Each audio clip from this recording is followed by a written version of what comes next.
Hi everyone. Make sure you turn your phone on Do Not Disturb when you're recording a video. So I was reading a quote by Carl Jung about how what serves us in the morning of life doesn't necessarily serve us in the evening of life. Meaning in different stages of life, what was once true for you will no longer be true, but will in fact be a lie. And I love that quote. This is part 2 of Truthfulness, Satya, which is the second Yama in this book by Deborah Dell. Please find part 1, and we're picking up right here. So when you carry around what used to be true for you and it's not true anymore, you're carrying dead weight of what you could have left behind, and it's not serving you. Let go of what no longer serves you. We say that in our classes. I do, and I think it's really relevant with truthfulness. Truthfulness you have to stay relevant with. It's fluid, and you have to constantly reassess and cleanse your lens and ask yourself, is this still true? Is this still serving me? There's some weird shadows. The sun's setting. Truth has weight.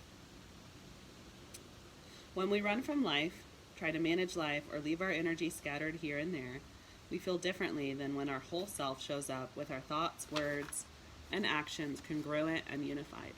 When we are centered in the moment, we can fully meet the ordinariness of life as well as the challenges of life. Dishes are met with the same contact as our arguments, as our hugs. I love that. So when we let all of us show up at one moment, every moment, we're ready to meet life head on with integrity, with truth.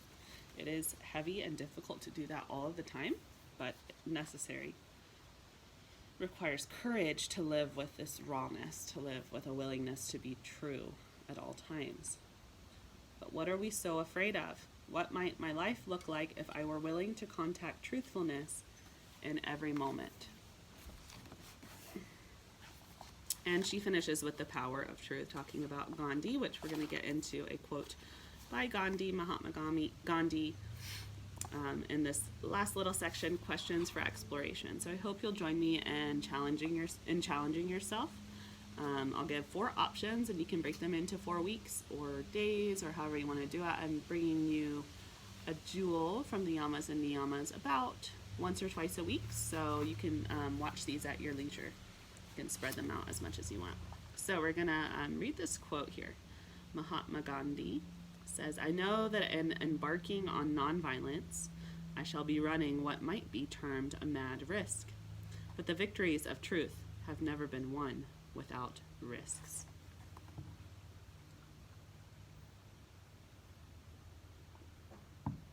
There are always risks in life. Week 1. This week, observe the difference between nice and real. Notice situations where you're nice. What did it invoke in you? What were the results? Notice situations where you were real. So maybe taking note on pen and paper. What did this experience invoke in you? What were the results? From whom or what do you seek approval? Does this affect whether you act from your niceness or your realness? Ooh, that's a good challenge.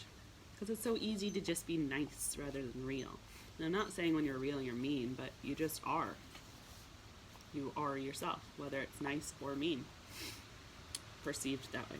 In this week 2, spend this entire week in self-expression.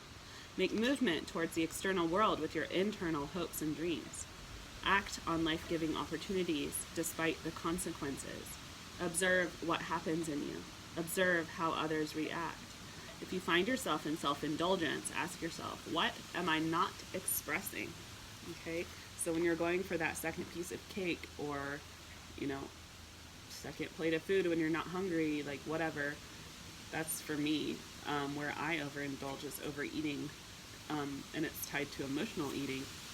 So looking at that with like, what am I suppressing that's coming out in this now? What am I not able to express? Because it causes that dissatisfaction that you're trying to fill with other things. And it doesn't have to be eating. It can be overindulging in alcohol, or like, too much media, or whatever is your little downfall.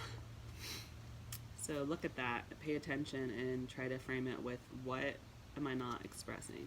Week 3, the third option for challenges for Satya is this week pay attention and go slow enough that you do it right the first time.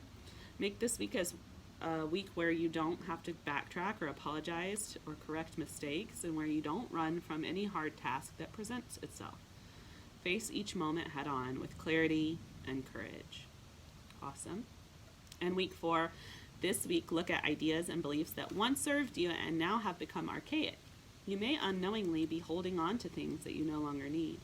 Honor these beliefs like a vehicle. They brought you to where you are, right? They brought you to this place on your journey.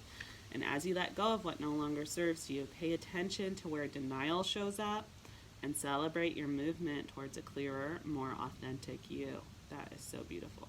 Watch how this exercise frees up your energy for the further emergence of your authentic realness. Yes, that is my wish for you, that you can become your authentic true self. And I hope that you choose at least one of these challenges to kind of grow in this area of truthfulness in your own time. So, Ahimsa, Satya, Ahimsa, nonviolent, Satya, truthfulness. Next video, we're going to talk about Asteya, which is non-stealing. It's a good one. So join me next time. Thank you for joining me today. Sorry for the interruption. I hope you can find both videos with ease, and I hope that you're able to glean from these videos and this book as I have been able to. Thank you for allowing me to be your teacher and to be a student alongside you. The light in me sees and honors the same light in you. Namaste.